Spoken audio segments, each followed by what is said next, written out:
Abyssal Mask. Abyssal Mask costs 2,900 gold and immediately returns 2,600 gold's worth of stats. You gain 350 health, 300 mana, 55 magic resist, and 10% CDR. This means that when you buy this item, you're investing 300 gold for two of the passives. The first passive is Eternity. 15% of damage you take from champions is returned as mana. And every time you spend mana, you receive health. Abyssal Mask's second passive causes nearby enemy champions to take 10% more magic damage. This is one of the reasons a champion like Galio likes building Abyssal Mask. Galio's short range makes it easy for him to use this passive. However, it also causes some laning problems. This item has a nice balance for Galio because, in lane, if he's being harassed, he can return some of his health by using spells. Abyssal Mask is built out of Catalyst and Negatron Cloak, which are two items that someone like Galio would build if they're being harassed out of lane. Abyssal Mask is an okay first item on champions like Galio, who need help surviving the lane and will eventually be able to use the passives effectively. The range on Abyssal Mask is a little further than you might think. For a champion like Galio, he will be up in the enemy's face almost the entire team fight. This is about the maximum distance you can be away from an enemy champion, and they still receive the debuff. Abyssal Mask is at its best on a champion like Galio when you have one or more teammates who also deal magic damage. Adaptive Helm. Adaptive Helm costs 2,800 gold and immediately returns about 2,400 gold in raw stats. This makes it a very similar item to Abyssal Mask. When comparing Abyssal Mask and Adaptive Helm, it's important to take a look at the differences in raw stats. Abyssal Mask gives you 300 mana, and Adaptive Helm gives you 100% base health regen.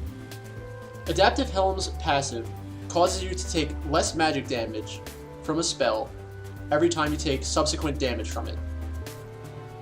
The best example of this is probably Cassiopeia.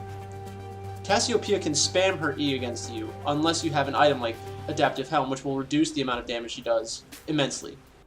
Adaptive Helm has a very clear purpose and is often built reactively against champions like Cassiopeia.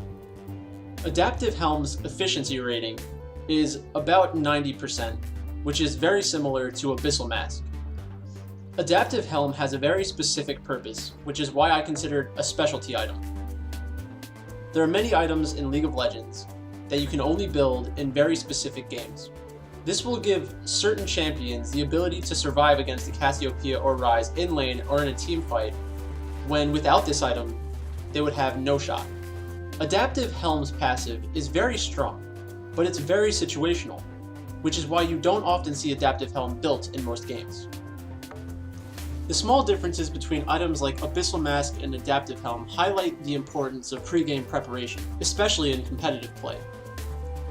Abyssal Mask is proactive, and you can theory craft ways to make the passives even better, whereas Adaptive Helm is purely a reactive item choice. If you're preparing for a match, and you know the enemy mid laner can play something like Cassiopeia, you need to be able to play champions who can build Adaptive Helm efficiently and engage on Cassiopeia. This is even more important if you're blue side and need to blind pick a champion. If I'm red side and I know that the enemy team doesn't have a champion who can build Adaptive Helm, I need to consider a champion like Cassiopeia or Ryze, because when we get to the late game team fights, this item isn't going to be able to mitigate any of the damage that I do. That's my breakdown of Abyssal Mask and Adaptive Helm, two very similar items built on similar champions, but for very different reasons. What do you think about these items? Please let me know in the comments section below.